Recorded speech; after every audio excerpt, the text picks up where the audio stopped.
regular season. And for SK Gaming to enable Selfmade, having a strong mid laner for Pirean is so important. That's why with the Lissandra banned away, they snap lock in the LeBlanc to secure that strong mid-jungle 2v2. But it does give Splyce a lot of options for a counter pick if they can find one. Now, Morgana has been locked for Splyce straight away. And I think this is a mid-lane Morgana. We've seen it up against the LeBlanc. It was the OG counter back pick all the way back in the day at MSI 2015 up against Faker. His undefeated LeBlanc back in the day, and it's so strong at just neutralizing and nullifying the impact of that champ. I also just think that it's a very strong flex pick. In the event that it doesn't go towards the LeBlanc, you can move it down towards the bot lane. I think that as a champion, she does very well against many of the current meta supports right now. Braum, Alistar, Thresh, her Black Shield is very effective against them, and with a Xayah, you can get a lot of pressure in that lane. And when we think about one of the weak points for Splyce, you know, arguably a point of attack where Kobbe has often been struggling during the laning phase, I feel with that duo, you're already guaranteeing a strong 2v2. Especially with this Xayah that has been buffed on the patch.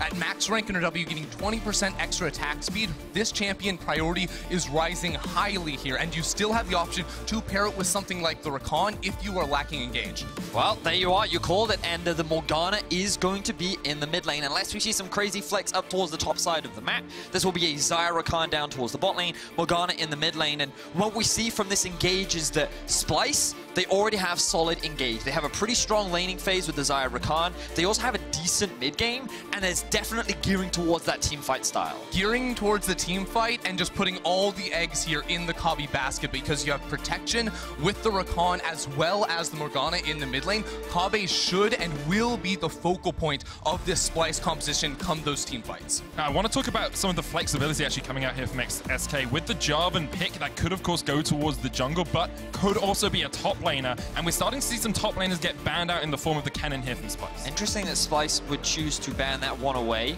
Remember that they do get counter picks, so they will be able to guarantee a strong matchup towards the top side. What interests me about SK's pick is, or draft right now, is that it is very mid-focused. If we assume that LeBlanc and Jarvan is the mid-jungle duo, something you talked about, Ender, was setting up Pirean to allow Selfmade to have a strong lane to play around. This is already gearing towards the playstyle that we're used to seeing from SK. Yeah, I think they're actually in a really good spot at the moment for that mid-jungle 2v2, but actually looking at SK's bans here, I think they have a telling story because it's these champions that want to kite back in fights, that want to give protection for the backline. The Kindred and the Poppy, which Vizicsacsi has been very comfortable on so far, the split being removed, mean that Splyce have less options to peel for Kobbe. So Splyce have actually pulled a little bit of a tricky one here with the Urgot lock. Of course, that used to be only a top laner, but now we are seeing a little bit more in the jungle as well. So they still have hidden that top lane pick for last. And Xerxe is a player that innovates new champions. While we have seen Urgot popping up in solo queue and around the world, I would not be surprised to see him take it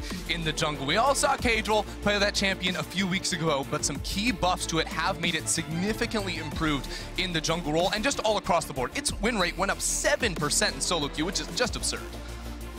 Definitely is. Ezreal is the next lock here for SK. Get themselves a safe-ish bottom lane. The hecarim last. Expect that to be seen up towards the top side. Now, we saw this banned pretty consistently in yesterday's series, but what's great about seeing it today is Werlyb was an OG hecarim top lane player. Back in the days, the early seasons of when he played in the original EU LCS, this was one of his staple picks, and now he gets his hands back on it after the big buffs that we saw on 9.6 Ender. And now with Gangplank being locked in, that will indicate it is going to be an Urgot in the jungle here for Xerxe. So once again, going for more of a scaling pick on the side of Splyce. They're looking for the later stages of the game, whereas SK have more tools to play early. Early on, we set the expectation that Splyce had a stronger bottom lane than they usually would. They kind of mitigated some of their weaknesses down there. SK have played around this strong 2v2 mid. Is that how those drafts have now played out, or do you see something new coming out from these teams? I think they absolutely have, especially on the side of SK. I think they went for exactly what they wanted to, because you have very safe bot lane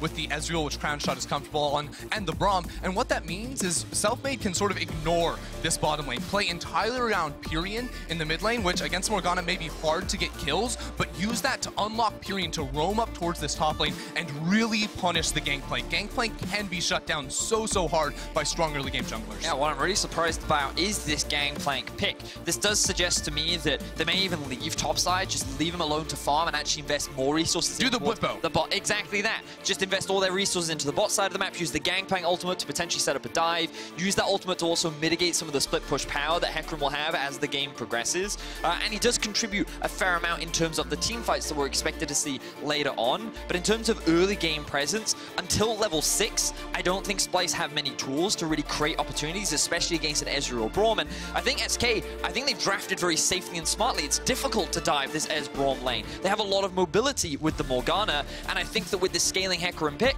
SK right now are set up for a lot of successful early game opportunities. Feels like it's a story of a map split down the middle. SK will play towards the top side, Splyce will play down towards bot side. It has been 1,444 days since SK Gaming were in the playoffs. Splyce have made the last 6 in a row. Couldn't be a bigger story of inexperienced rookies versus the old dogs of our league. And the question is, which team will come out on top today? I do believe we have a pause getting straight on into the game, so we get a little bit more time to break down and maybe set some expectations for people watching at home as to exactly how this early game is going to play out. Yeah, and I think everyone's eyes will be immediately drawn to Selfmade because this is the obvious early game playmaking jungler here with the Jarvan alongside him. And specifically, you have to look at how does he path here in the early game. And one thing that Jarvan can especially do up against the Urgot is look for early scuttle crab control, because Urgot, he needs some time to rank up his levels. Once he gets his W to max rank, he can farm pretty well. It becomes a toggle. It's great for the Urgot. But early levels, Selfmade will have control over this jungle matchup, and that's where I want to see him be a little bit more proactive, look towards mid lane, and more especially top lane to get the ball rolling. So a couple of unique things that I do see that's quite interesting. First is teleport on the LeBlanc. Not very conventional. Usually she likes to run things like Ignite because you often play to try and get the lane ahead or to have kill threat in a side lane. But mainly you do it for the Morgana matchup because of how impressive she is. We might not have time for that as we see a bit of a level 1 shenanigans. Ward invested towards the bot side.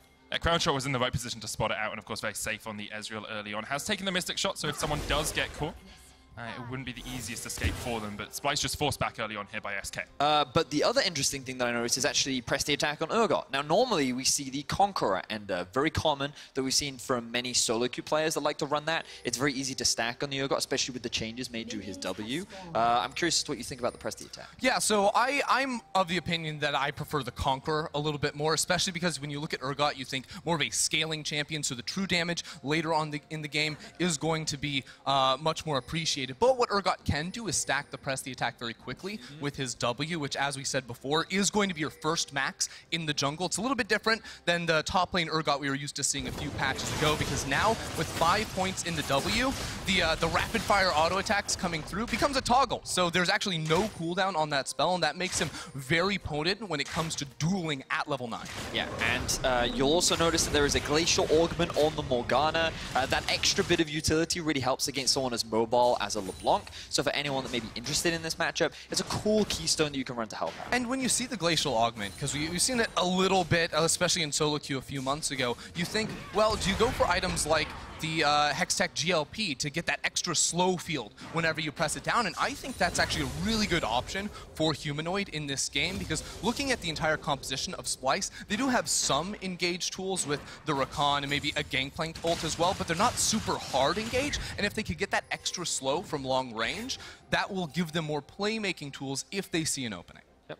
And we did wonder if Selfmade would get control over both of the Scuttle Crabs. It looks like actually Xerxe gets the bottom side one, whereas Selfmade gets the top, splitting the map down the middle as we kind of expected. But the question for me is how much we're going to see Selfmade actually gank in this early game. How often is he going to be able to get his team ahead? Well, right now he just saw Xerxe path over this blue ward at the moment. So he knows Xerxe is on the red buff. He can actually loop around, avoid the vision of this Gangplank, and look for an early kill. Remember, Werlyb has Ignite.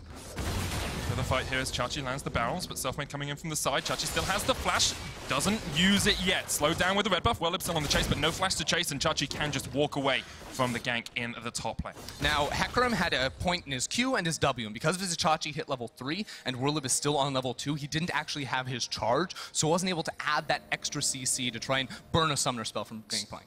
It was also really unfortunate that Vizicsacsi just hit level 3 because he then had the oranges available as well, so the red slow meant that he could get away. Now, the problem with this gank from Selfmade is, sure, early on, if it had worked out, it would have been great, but it also gives Xerxe the option to just move into the enemy jungle and get a bit of vision down. He very wisely, though, doesn't commit to the steal because he recognized that his mid laner doesn't have priority yet. And this matchup doesn't really start going in favor of the Morgana until she has 3 points in that Tormented Soil and can start just immediately wave clearing those caster minions so that she then starts having that constant push. We said it was going to be a story about the jungler Selfmade here to try and counter gank Xerxe, who did come in, but Werlyb now, with that devastating charge, can just run away. Now, I think we should point out here the itemization early on here from Werlyb, because one of the biggest weaknesses of hecarim in the laning phase is he just soaks through mana. By spamming his Q in lane to clear waves and go for trades, he actually loses it a lot, so he stole bot lane. Kobbe has to flash away, gets a lot of damage down with the feathers, but it's first blood to Crownshot. They'll trade it. Norskeren gets one in response, but a lot of action already going down in this bottom lane. Yeah, we'll have to see the replay of that one more time to figure out exactly what happened. But you can see, you know, a bot lane Ezreal bomb should take it slow, but they didn't care. They wanted to go right on it. Ooh, Norskeren actually mistimes the knock up there.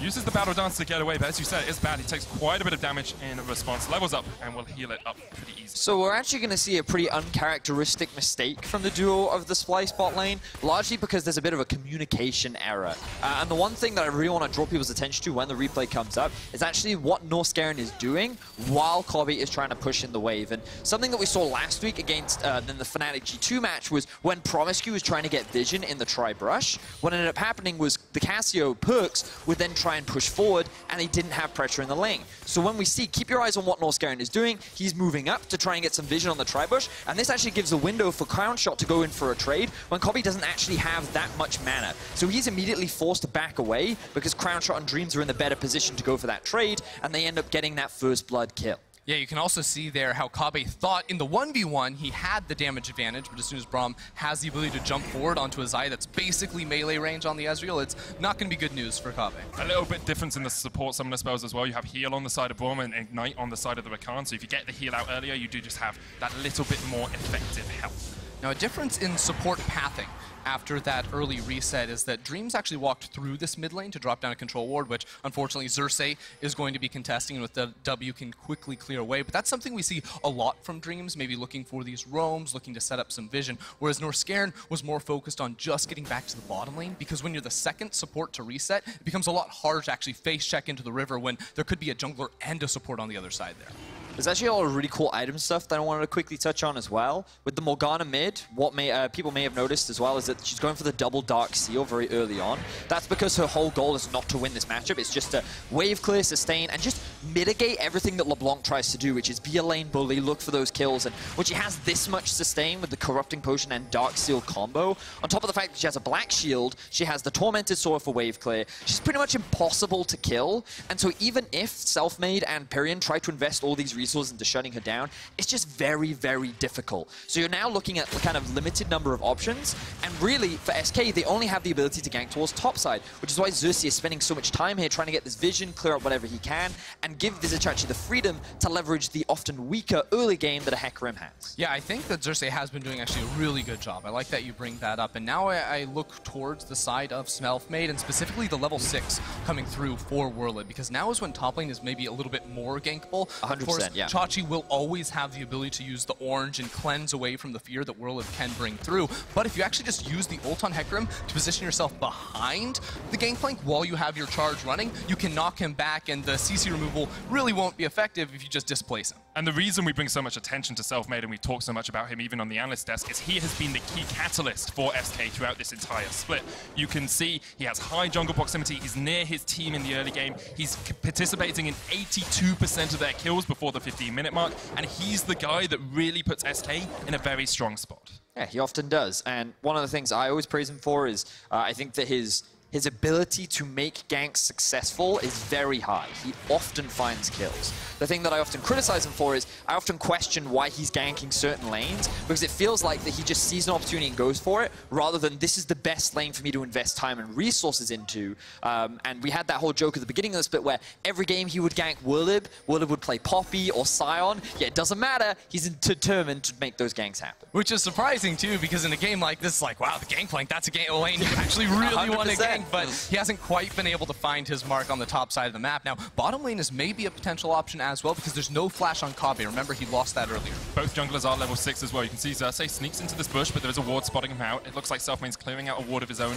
Control in that bush just up into the river. Norskeren will replace that once again, and Xerxe will spot out the fact that he was seen on some SK vision. Now, when we see junglers rotating down into this bottom lane and no teleports on either top laner, it's important to remember the strength and utility of the cannon barrage coming in from the side of Splyce. So in any given 3v3 on the bot side of the map, Splyce are always going to have an advantage because of that global spot. Feels like both junglers have done a pretty good job of mirroring the other throughout this early game. Xerxe especially, we've seen Selfmade go up towards top lane a couple of times, and Xerxe's been there ready to respond. It's only 10 minutes in, or 9 minutes in, and across the board seems pretty even. Now, I feel like we set up the expectation that SK wanted to try and get this 2v2 mid ahead. They wanted to get Pirean roaming, and they haven't quite been able to do that yet. No, they haven't been able to do it yet, but looking at what SK are actually trying to accomplish in this game, we do say they get outscaled, and I think in a 5v5 that may be true, but you see a LeBlanc and a hecarim, and you wonder, can they accomplish things in side lanes? Because you have TP on the LeBlanc, she's traditionally a very strong side laner, and that's where I doubt it a little bit on the side of SK, because I think Gangplank can very easily just clear waves up against the hecarim, and I think Morgana can do the same thing as well. So SK don't feel like they drafted themselves nearly as many options as the side of Splyce. And I think it was this Morgana pick that kind of limited their options, because it was very evident to me that they were trying to play around mid and they had options to do so, but it is so difficult to kill this Morgana. Now, I don't think like SK are limited in options right now. I still think that they can look to play around top, but the other big thing is how easy it is for a hecarim to roam around the map. He is very mobile. You can see that he's already upgraded his boots to the tier 2 early on, right? And what this means is that he already looks for a roam mid. And once he's gotten ideally he wants to complete the phage, or just that first item, so he has a bit of extra damage as well, but don't be surprised to see this hecarim just looking for roams mid, looking for roams with Selfmade, and trying to utilize his mobility to create an opportunity, find a kill, and then go back to lane. And now that we see the laners hit that level 6, level 7 mark as well, those roams can be that much more explosive. You know, if you get down towards the bottom lane, you have a Braum Ezreal follow-up there. If you get towards Pirean, he can do a huge amount of damage with the double distortion or the double sigil. So expecting to see SK try and make some of those roams happen around the map, where Splyce seem to be happy just tracking the enemies and keeping in their lanes. They certainly are, and I think it is worth bringing up this Urgot once again here for Xerxe, as he has finished his warrior enchantment. It's something we see as Werlyb walks over all the wards in that river looking for a roam. But for Xerxe, one of the big changes on Urgot is actually the shield on his W moving over towards his E and getting a bonus AD ratio. And that means that in the jungle especially, it becomes very easy to itemize for AD with the warrior, Black Cleaver. Even a Guardian Angel is a viable option. That makes him very potent. Oh my god! Base check straight in. The spell shield's not going to save you. Selfmade gets the kill, and SK will fight around the Inferno. Splyce didn't have vision down towards the bottom side of the river, but maybe they want to go for a little bit of a Barney in the river. Inferno resets. Norskeren still has the ultimate and the flash. And while this sort of dance around the dragon is happening, Pirean was able to push out that mid lane, and without Morgana, no one's there to respond. Xerxe is going to try to steal. Norskeren goes in, Selfmade gets it. Xerxe with a fear beyond death, but the stopwatch from Dream stops it in its tracks. There's a true shot barrage as well, doesn't quite connect, but SK get the dragon, and that's all they wanted. They get out. Oh, there's a kill top lane! And the solo kill top lane. Beautiful stuff there from Werlyb as well. SK finding advantages across the board. So we're going to see that play top lane again, I should hope. But what I think happened is Vizicsacsi used the cannon barrage bot lane. He wasn't looking at his own model. He was trying to get the ult to zone away SK and stop them from finding the engage, and Werlyb absolutely pounced, because look at the summoner spells. Chachi didn't even burn his flash. And we've seen it happen with people like Shen as well. You stand united down to a fight and you just get caught out. Maybe that is what occurred up towards that top lane, but all we really know right now is that Werlyb now very much in control of that 1v1 matchup. You actually predicted it to a T. I just had a quick look back. He was standing there for a good couple of seconds, watching the bot lane, not respecting the ability for Werlyb to stack up that Q, and once it was stacked up, that's where the damage really started to come through and get those outplays. But the bigger concern for me was the fact that Humanoid just face-checked at the beginning of that fight. And we'll start off by looking at this replay in the 1 versus 1, and you'll notice it. He's just standing here looking bot lane, uses the ultimate, so now you're building up these rampage stacks, and hecarim now got 2 off, 3 off. He lands the ulti, still hasn't used his E, so while this is a good stopwatch from Vizicsacsi, ultimately there's still enough damage from the side of Werlyb to be able to get the kill and walk away, which is a big deal for the hecarim, because now you'll notice that he's picked up both the Sheen and the Phage. Yep, got a lot of items working towards that Trinity Force now. Splyce moving every single member up towards the top side of the map, but Werlyb able to spot it out, and now they're looking for the full lane swap. After Gangplank goes down, Splyce say, we can push these towers very, very quickly. And actually, SK are trying to respond because it's Crownshot who's not trading plates in bot side. He's roaming up because they want to attack the mid lane. Have to remember the towers get more tanky the more people there are around them when those turret plates fall. The bulwark comes out and just makes it very hard to take them down. But with Demolish, SK are going to look for some plates in the mid lane for themselves. So it's going to be actually a pretty even trade between the two teams. And I really like this trade here for SK if they can make the towers go neutral, because opening up this middle lane, especially if they can maybe rotate into a Herald play and use that to eventually break this tower, unlocks the entire map. It basically means that every time you push minion waves down mid lane, the other team has to wait a couple extra seconds before they can start clearing them, because they have to stand under their second tower, and you have all this time to move into the enemy jungle, put down wards, and set up for the objectives that will be spawned. Now, you'll see that SK have responded by moving multiple members up towards the top side. I don't think they needed this many people, because now you've got both your top laner and AD carry in the same lane for no real reason. And one of the big things that did just occur was that Kobbe was actually at a huge deficit. After dying in lane, he actually fell behind in farm, and Crownshot was already building a gold advantage just from running Kleptomancy. So he actually already had a pretty big golded lead, but the fact that Kobbe got so many plates and was able to secure the first tower of the game, but he's now closed that gold gap pretty significantly, and that's helped him a lot more get back into the game and work towards that first core item. As once again, we see a bit of trading down towards the bot lane. Looks like it's going to be okay for the moment as Werlyb just forces Xayah back. You guys voted for Selfmade to be featured in our first POV stream of the best of 5. You can check it out at twitch.tv/RiotGames2 or on the YouTube channel lolesports. And one of the things I just wanted to quickly backtrack to is that whole Drake fight, I think, from the side of Splyce, just wasn't ideal in its entirety. Because when we think about this composition, sure, they do have a strong team fight capability later on, but early on, there's no need for them to try and force a fight. I could see them maybe trying a dive bot lane at level 6, maybe, but against Braum Ezreal, we talked about it, it's very dangerous, but like, they didn't need to. And the fact that Humanoid phase check, they still tried to challenge for the Infernal, they were just kind of asking for disaster. And it was just giving SK more opportunities to force fights when LeBlanc and Jarvan are really at their strongest. Definitely did. We are almost 16 minutes into this game. Just want to have a look at the gold differential. About 400 between the two teams. We are getting those first items completed as well. It is a GLP for Humanoid on the Morgana. That's what we talked about. Luden's Echo already finished for Pirean in that mid lane as well. And of course, Crownshot going for the single tier Ezreal build here, as you can't build 2 tiers anymore. Yeah, you can't get the double up anymore, which means we're scaling on the side of Ezreal. And traditionally, that was always sort of a weakness of that pick up until the introduction of that double tier build. Still, SK not necessarily looking to scale themselves, whereas Splyce certainly are. And I think that them hitting their 1-item breakpoints here with the Trinity Force now for Gangplank as well, and the Warrior Enchant for Xerxe are going to put them in a good spot to try to neutralize this game. But with SK seeing a Rift Herald and an Infernal Drake spawning in 20 seconds, I think that SK should be looking to find these fights around these objectives that are spawning.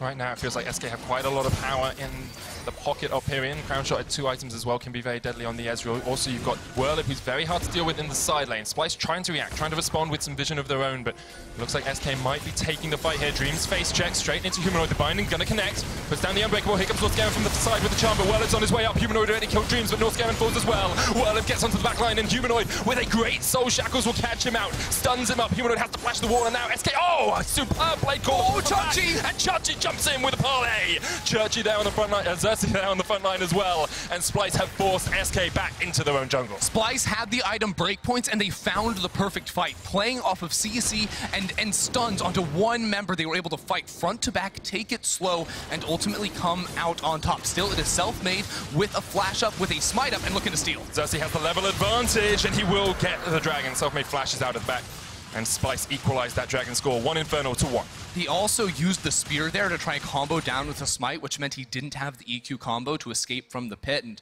loses his flash, which is going to be a big engage tool for the side of SK. Some of the big things that I really liked with how Splyce set up that fight was they actually set up a lot of visional denial beforehand. They were ready on contesting this Drake beforehand, and we talked about how they didn't want to fight the Drake earlier, but now with the item breakpoints, they were in a much better position to do so. I think the way they set up for it was very good as well, because the fact that they were lying in Fog of War, because they actually have a surprising amount of pick potential, means that the moment someone face checks, it's very difficult for them to escape. And that whole fight kicked off because Dreams decided to face check the brush, and then the ensuing fight immediately followed. And SK, they just weren't in a position to react. Yeah, I think how they crafted the ideal team fight right there was really good, because yes, it is that initial burst damage with the Morgana, the Urgot as well, but then you can see the slow fields they create with the GLP and the Cannon Barrage as well, just making it very hard for SK to actually step forward and protect that one member that is getting zoned away. So Splyce don't actually have to risk themselves to layer down that CC. Instead, they can keep players like Kobbe and Vizicsacsi very far in the back line, stay relatively safe, and never get hit by the dive and the threat of SK.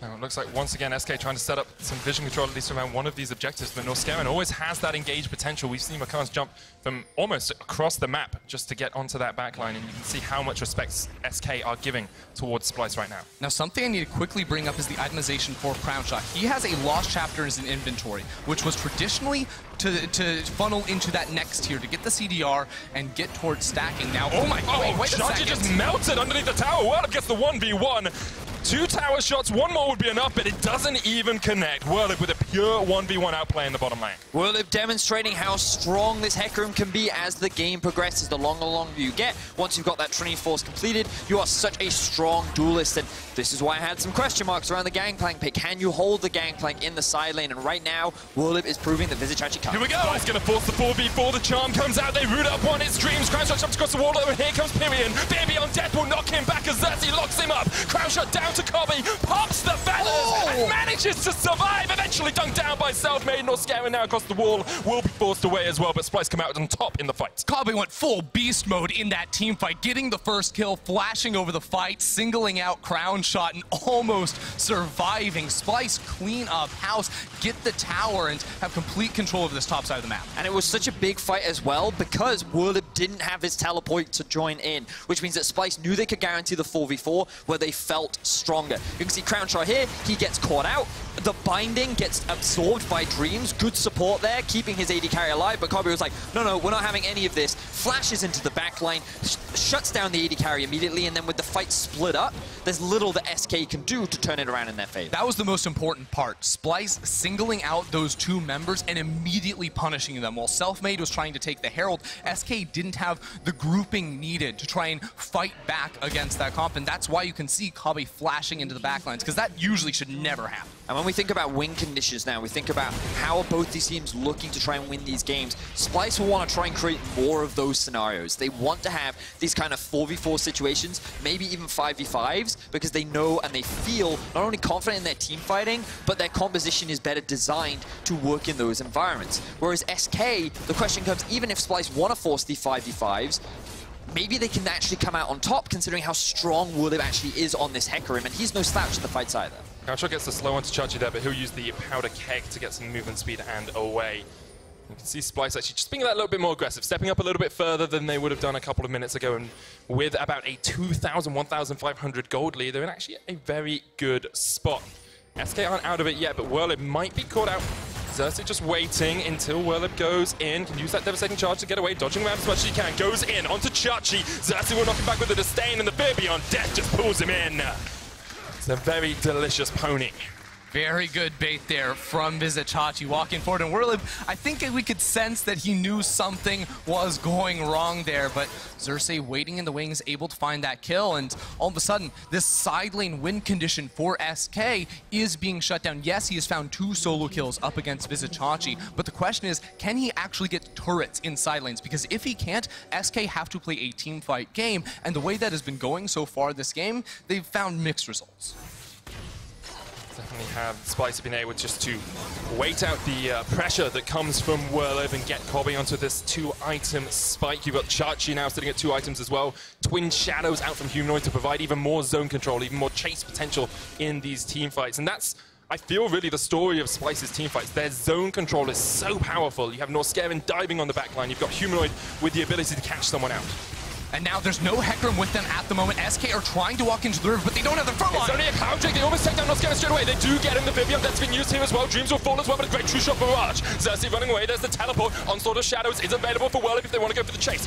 Crownshot looking for some slows. Werlyb going in with a devastating charge. Is he going to go any further? Decides against it. 1-for-1 trade. Norskeren got obliterated at the start of that fight, and I feel like when we praised Splyce for their setup around the Drake earlier, this time round, SK were in a much better position. While I do feel the teleport could have come out a little bit sooner from Werlyb, ultimately the fact that they could change, turn this into a 1-for-1 was because of the vision placement that they had, and they were in a much better position to react to those kind of picks coming out from Splyce at the beginning of the fight. And ultimately, I don't think SK had a ton of confidence coming into the fight, and that's why we didn't see the immediate TP. But here you go, Norskeren gets immediately destroyed and taken out, but there's nowhere really for Dreams to go. And now you ask the question, can SK channel through? Crownshot says, yes, I want to go into the back line, but without the hecarim getting there a couple seconds sooner, it's just not going to happen. I want to give some credit to Crownshot. He jumped away from the Rakan engage there as well. Twin Shadows used. Pirean will know that there's someone just around the corner, but isn't going to be caught out too easily on that LeBlanc. Don't face check into Xerxe. There's the GLP. Slow comes out, Binder connects, and now Xerxe can go in with the disdain, knocks him back. Pirean stunned up, pulled back into the grinder, and Xerxe's on a rampage. 4-0 on this Urgot jungle. That's just so gross right there. Pirean didn't have the flash, didn't have the mimic, so as soon as he presses the W, going to get immediately destroyed, and it's Xerxe and Humanoid working around the vision of SK to find a pick on the side laner. I'm just keeping my eyes on the items right now. What kind of break points are we reaching? The Xerxe have now been completed for Werlyb. He's pretty much going to be unstoppable in the 1v1 on a side lane, but the Xerxe is also being completed for Xayah as well, so let's give him a little bit more survivability to buy a little bit more time, but he has to be so careful pushing up this far in a side lane because Werlyb, with the Ignite, more than happy to go for those 1v1s every time. Look at this from Splyce. They're actually starting up the Baron, and with Dreams recalling, there's not many easy ways to get vision in the river. Werlyb's in the bottom lane as well without teleport, so they know that they're going to be in at least a 5v4 situation. Selfmade spots out Norskeren. He can't get in. The Baron's going to go down. True Shot Barrage coming out. Still at 4,000 HP. Should be an easy enough secure here for Splyce. Xerxe will secure it, and that is a great Baron take. 25 minutes in from Splyce. It's just a brilliant sneak there from Splyce, playing very proactively here throughout the mid game, and it starts with Xerxe. He found 2 picks on both side laners of SK. They're able to transition that into the Baron because they know without Pirean alongside them, SK are actually very hard pressed to walk into the river. They saw the resets coming through from multiple members and said, hey, we've got Urgot, Xayah, we could just smash this. And I just want to bring attention as well to the fact that it's not the 1v1 that's defining this game anymore. Before, it was Werlyb getting advantages, pushing Xayah back, but it really feels like Splyce are able to mitigate Werlyb in a side lane and then just force these team fights, force these plays on the other side of the map. And it's a problem we see so frequently from split push comps, whether they're 1-3-1 or 1-4. It's that, yes, you win the 1v1, quote-unquote, but you actually can't knock down towers. And without the ability to influence turrets, knock those down, eventually threaten an inhibitor, you actually don't accomplish anything in the sideline. And I want to quickly go back and look at how Splyce set up this Baron so cleanly. So what you can see overall on the map right now is that all this vision has been set up towards the top side. Remember that they've just killed LeBlanc. So they're able to walk in and challenge for this. The problem for SK is the only vision they have is around here as another fight kicks off. Selfmade jumps in with the Cataclysm. Norskeren jumping away. The True Shot Frost comes out as well. Kobbe waiting just around the corner, but not actually going to be able to find the engage. Now Xayah's come down and joined this fight. Pirean jumps onto him, lands the chains as well, but Xayah will flash the wall, uses the oranges to get to safety. Splyce still feels a little bit like they're hankering for a fight here. Norskeren gonna go in with the charm, but doesn't connect on anyone. He jumps back, the root lands onto Dreams. Once again, the baby on death will pull him back. He's done, 1-0, and Splyce continue forward, stepping forward, straight in. The flash in from Xerxe, straight onto the back line. That's 2.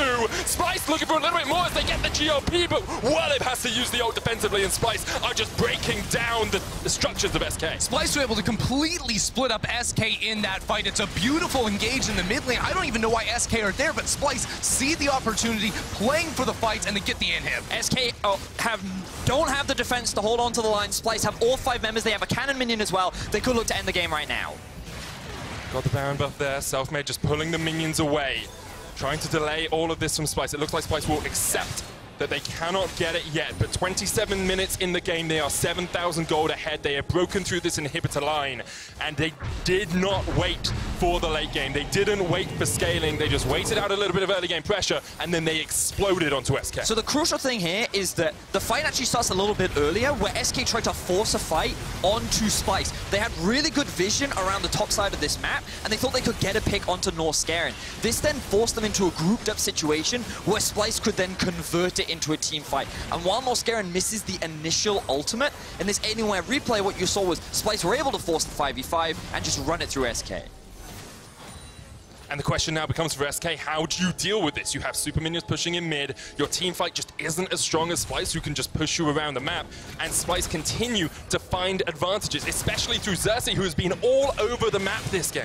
Xerxe just constantly looking to punish the solo players on the side of SK. And now you can see Splyce have complete control over this top side map. Multiple players pushing down that middle lane, escorting the minion waves in, while Xerxe and Chachi can look to knock down more and more towers. Now what Splyce is going to be doing for the remainder of this Baron buff is not looking to end the game, but to see, can they get a second inhibitor? And if they can, it makes the next Baron oh so easy, and the close from there, a piece of cake.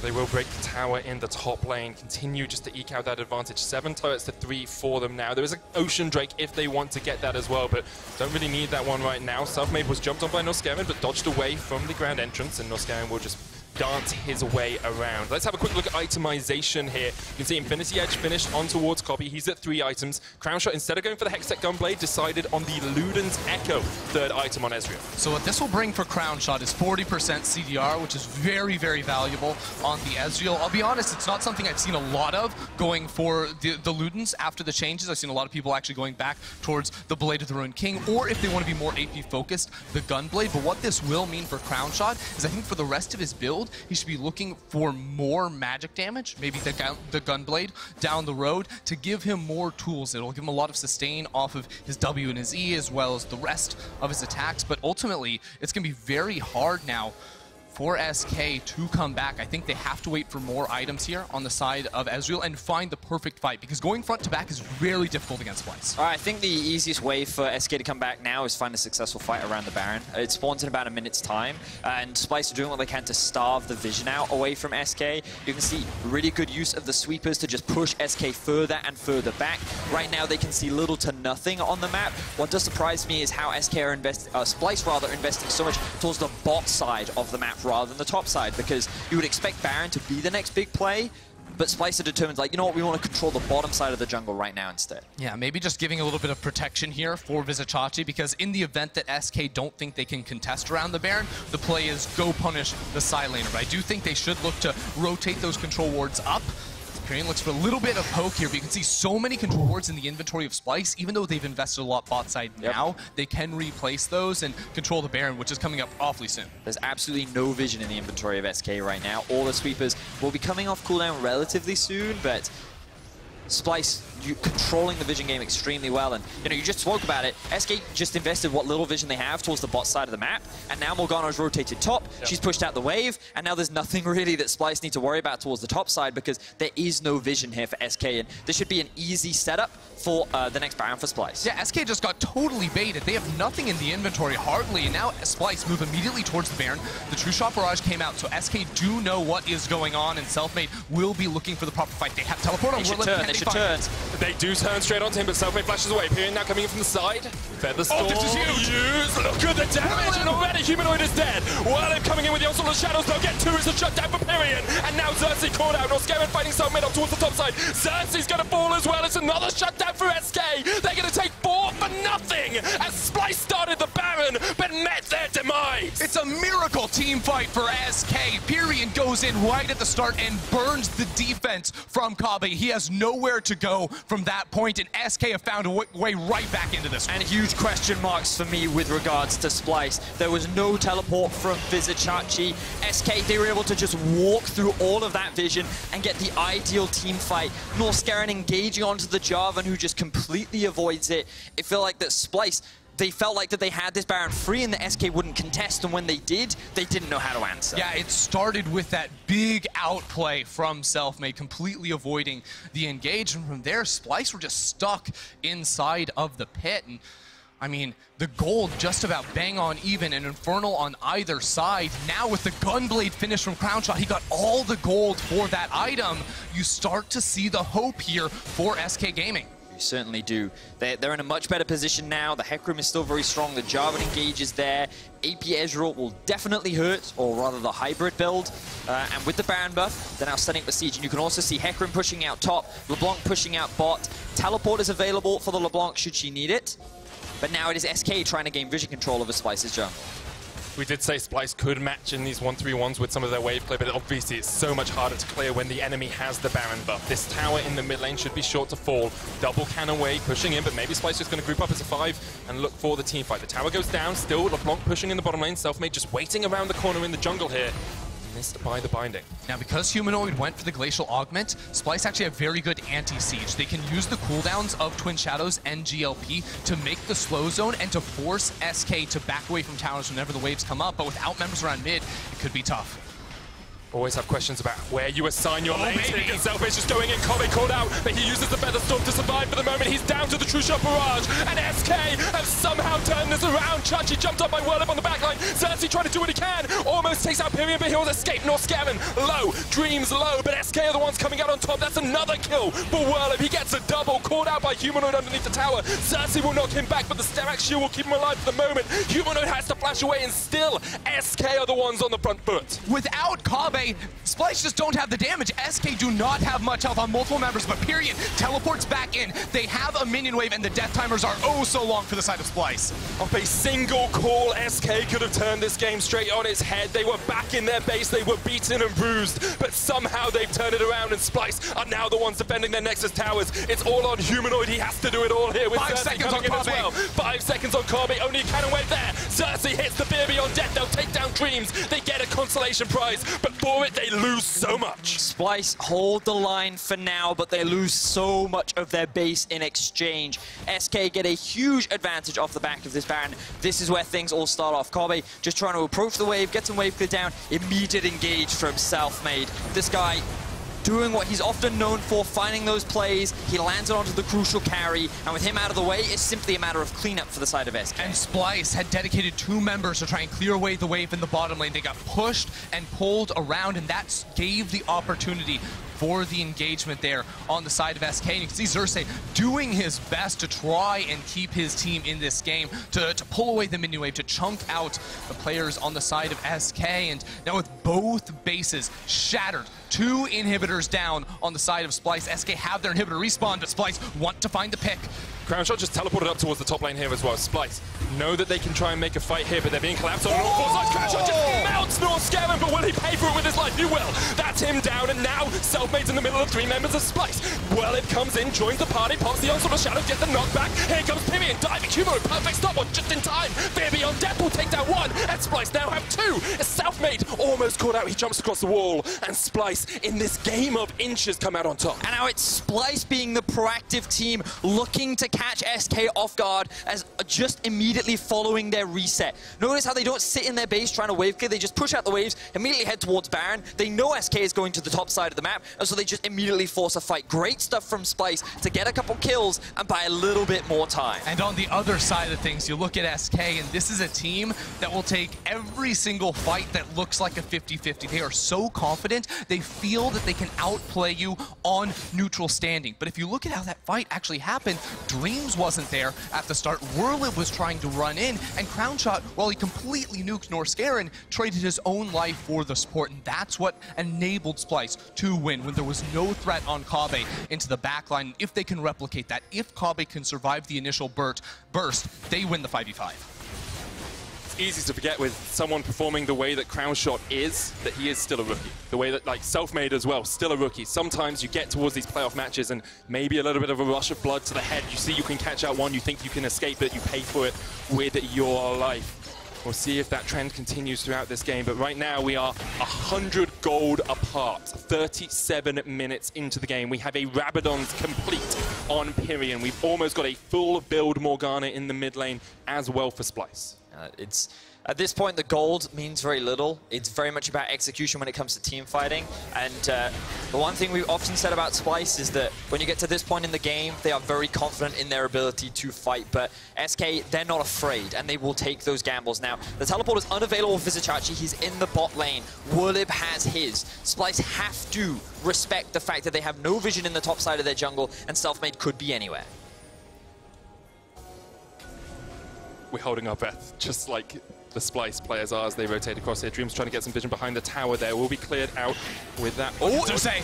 Xerxe goes in, lands only onto Dreams. Once again, he steps in front of his AD carry, and he will go down. Norskeren still on the chase, can't quite catch up to Werlyb though. And SK will get out, only losing one man, but charging on the backside! And it's Crownshot who gets the kill. 1-for-1 trade as SK get a consolation prize at the back. So a couple of crucial mistakes there from both sides. The first one, Crownshot using his E over the wall, but he has no idea that Xerxe's in the bush. That is the signal to go from the side of Splyce, so Dreams has to sacrifice himself to protect his AD carry. Then Vizicsacsi for some reason comes in from the flank, and he ends up giving his life away as well. So now it's a 4v4, Pirean is alive, and SK have started the Baron. Xerxe still alive here, doesn't have the flash, there's no blast cone for him to get in either. SK still on that Baron, it's Werlyb and Selfmade who are doing it. Crownshot caught out, uses the scimitar to get away. Splyce still trying to find an avenue in here, trying to see if they can spot it out. Norskeren jumps in, Xerxe with a fear beyond death. The Baron down so low, it gets secured, and it's Crownshot who gets it. Once again finding the pick, and SK come out with a Baron buff in their favor. And SK don't look like they want to reset just yet either. They know there's still 10 seconds on Vizicsacsi, and with Xerxe oh so low, they can look to knock down yet another tower. They can then reset. Elder Dragon is spawning in 50 seconds. Every single one of these engagements means so much for these two teams. You lose a fight with both teams having lost inhibitors on either side. There's no towers to protect those structures. It could just be one win and done. What I find fascinating about this point in the game is SK, if they play their cards right, don't actually have to team fight Splyce to end this game. They have hecarim, LeBlanc, teleports are about to be available on both sides, and they can look to just 1-3-1 this game to victory. But we're going to quickly come back to this team fight. You'll see Crownshot. He should have died here if it weren't for Dreams. This guy has been doing this all game, soaking up those bindings to protect his AD carry, but we have another fight. Or we have Norskeren running away. Norskeren gets away. But then, yeah, we also saw Vizicsacsi just coming in from the flank for no real reason, and him losing his life means that even though Splyce find that pick, they can't really convert it into anything, and they end up losing the Baron. And remember that it was Norskeren that was trying to put down the vision. He got forced out of the jungle, so Splyce are going to shove down mid lane and then look to collapse inside of their grouped up as 5, and Crownshot is not with the rest of his team. Crownshot has also sold his Luden's Echo to pick up a Bloodthirster now. A bit more sustain in these fights if he can get it. There's an Elder Dragon on the cards. Crownshot down towards the bottom side. Glacial Fissure used. They jump onto Humanoid who flashes away, but now Xerxe caught out with a concussive blows. Humanoid so low, the charm comes out. Humanoid still alive on the backline. Xerxe willful Werlyb gets Humanoid, and he's still alive, and the rest of SK can come in here because already they've taken down 2. Kobbe tries to pull the feathers back. Pirean low as well, forced away, but SK come out on top and they force Splyce away. And look at Crownshot, he's running straight for that bottom lane inhibitor while Selfmade and the rest of the team are avoiding. They're double TPing in. They must stop the bases because right now there's one Nexus tower standing in the way of SK's victory. Selfmade stops them in their tracks for the moment. Kobbe, Norskeren Norskeren and Xerxe, it's all on you to defend, but Pirean is already there, and with the Ezreal W, you can take that tower so easily. Werlyb now on the Nexus, and in a game of inches, it looks like SK are the ones to strike first. The shutdown comes out from Crownshot, and they were an inch away from losing, but SK take game 1. Great way to start the series for SK. Getting a win on the board is a big deal for momentum. And they played those late game fights very, very well. A couple of small mistakes here and there, but still, the moment they found a small avenue back into the game, they grabbed hold of it, and they did not relent on the pressure against Splyce. And it's the fashion in the way that they won, because SK just beat Splyce in a 41-minute game. We know Splyce, that is not an easy thing to do. Challenging them in the late game with smarter shot calling, with better team fighting, SK were able to come out on top. And it felt like it was over. It was 27 minutes in. Splyce had just broken through the inhibitors. They'd even looked towards those Nexus towers, hadn't quite been able to get there, but then one fateful call around the Baron led to SK coming out on top, team fighting better than Splyce in a lot of scenarios as well. And the thing is, this was Splyce's game to lose. They were in a prime position to win this game. They had, we praised them so much for how they were setting up the vision. They had full control over the map. They had a 7k gold lead. Everything looked really, really good for Splyce. And then they just made that fumble around Baron. They just let SK walk into the Baron. They let them fight them in a 5 versus 4, and they ended up falling apart. And with the moment that happened, SK just took full control once again. And it was not a typical mistake that we see Splyce make, because they're usually a safe team. They don't take risks. They don't take 50-50s. Well, that was a coin flip if I've ever seen one around the Baron. And with Werlyb coming in on the TP, SK were able to just completely blow them out of the water. Yeah, well, for more on SK's win, let's check in with the analyst desk. Thank you very much, Medic. That was a nice little movement and fantastic moves by SK Gaming, who take a monumental first win versus Splyce in this best of 5. Very entertaining game to watch. Incredibly back and forth, and ultimately lost by Splyce, but we'll get to that in a second, I guess, because what I did find really interesting about the picks and bans is that yesterday, even though we were on 9.6, we didn't really see too much of it. You know, the Kale came in, but here we see a lot of champions that have been changed or been changed in the last couple of patches, saying to me that these teams definitely had good plans coming in. Yeah, we definitely on the Splyce side had some of the older picks in new roles that we're starting to see more. A lot of it comes into flex picking. Obviously, when you take Morgana first, what we have seen now from a couple of teams in National Leagues, but also in other regions, you can move Morgana to the mid lane. So when they go Morgana early, they see the Braum pick on the other side. They know, okay, fine, we put it in mid, and we can then get a free Rakan pick because we're not going to get punished in lane, and then you get the best engaged support for later. And they did the same with the Urgot. They took it in the second phase without showing if it was going top or jungle, again, trying to give them an advantage. And then on the other side, you've got the hecarim top that was perma-banned yesterday that finally gets pulled out on Werlyb.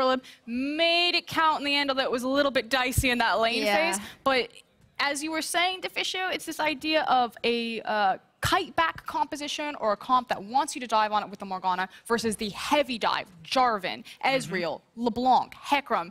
SK had all of the tools to get to a backline and to blow up Kobbe, which is why I also loved the brand new Xayah, you know, having that increased attack speed, that safety for Kobbe to say, dive me, I dare you. Yeah, and because of the way Splyce were picking in the first phase, they got to see LeBlanc and J4 early, so they knew, okay, there's a lot of threat here towards the backline, and again, that's when they decided to go for the double support setup with Rakan and Morgana as well, to try and protect Kobbe for as long as possible. And despite some early moves by SK Gaming, when it came to those first team fights in the mid game, it was Splyce that knew how to play their composition. They caught people out with the Morgana binding. The hecarim really didn't do as much as we thought it would, I think, in these first couple of fights, and Splyce was able to get the upper hand. Yeah, there's some big openings for Werlyb to try and take, but I think he's respecting the fact he's fairly squishy early, so he didn't want to risk it.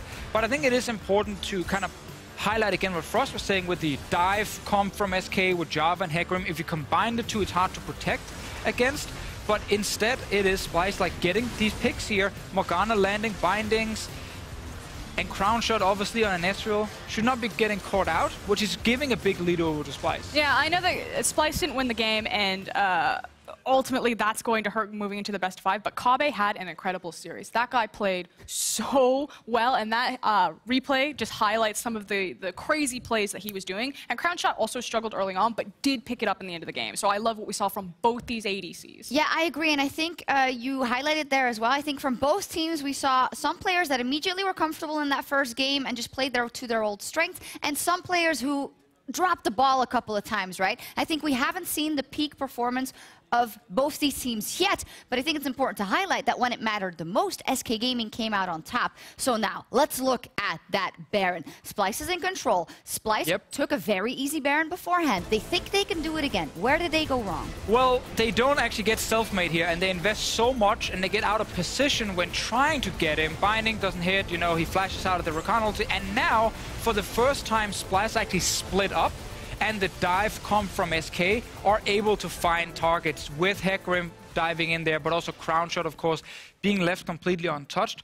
This was the first time I feel like Splyce overforced by starting Baron, then splitting up, trying to get Selfmade, but not actually getting to him in time. And that gave the opening for Crownshot to actually win the fight. It was like time and time again, when SK's composition finally was confident enough to pull the trigger on diving the backline, it was when Splyce were all grouped up around a dragon, around their own inhib, around the Baron, instead of on a long lane where they could use the Morgana to kite backwards, to kind of absorb what SK were throwing at them, and then slowly walk them down and make ground. And it didn't do that in the end. We're also going to take a look at the final fight, because even though it was a bit in between there for a while, SK Gaming do manage to pull the trigger at the end and get to their first victory. Crownshot, by the way, is the guy flanking, not hecarim. And I know you had some issues with that black shield right there. Yeah, don't put it on Rakan when the way you win the fights are actually, again, by protecting Kobbe or Humanoid for as long as possible. It's like long, drawn-out fights is what you're trying to play with Morgana mid, because all about her binding, sniping, and then W damage with missing HP.